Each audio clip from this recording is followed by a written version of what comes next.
And it's a medium that connects everyone to everyone else, and that's all it is. Okay, so when you think about it, television is a one-to-many medium. An editor or producer decides what to show you. When he shows it to you, he gets to show it to 100 million Americans if they care to tune in. Those Americans have no way to talk back to that publisher. It's one way, so it's one to many. The telephone, conversely, is one-to-one. But it's one-to-one everywhere. So we can talk to anyone on the planet, but one at a time.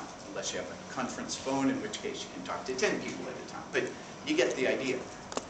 The fascinating thing about the internet, just when you abstract it away to the core differentiator between what the internet is and any previous human communication, is it is many to many. Every one of us gets to talk to the whole rest of the world, and the whole rest of the world gets to talk to any one of us.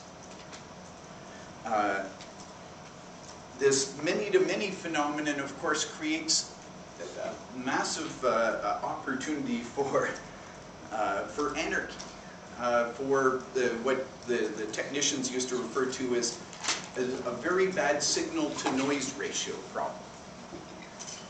For those of you who are not technical, signal-to-noise simply means the static on a communication line. So when you're trying to feed data down a line, how much of that data, how many of the ones and zeros are intentionally ones and zeros, and how much of it is background static?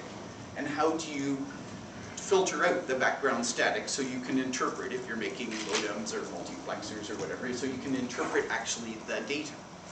And the worse the static on your line, the more noise, the less signal you get. Okay, so that's the concept of noise to signal ratio, and the worse, the more noise, the less useful the line is. Okay, so now, on the internet, because of many-to-many, you don't have necessarily any real control over who talks to you, who spams you, for example, with your email filter, what links you get on your Twitter feeds. So, but the internet, all it is a many-to-many network. It's up to the application builders to solve the problems on the internet. So Yahoo originally solved the search problem. How do you find things on the internet? Google has since refined the solution to the search problem. Facebook is a brilliant tool for organizing this many-to-many phenomenon. In other words, if you treat the 6 billion friends you have out there, and you have to communicate them all through your email inbox, by definition you won't be able to do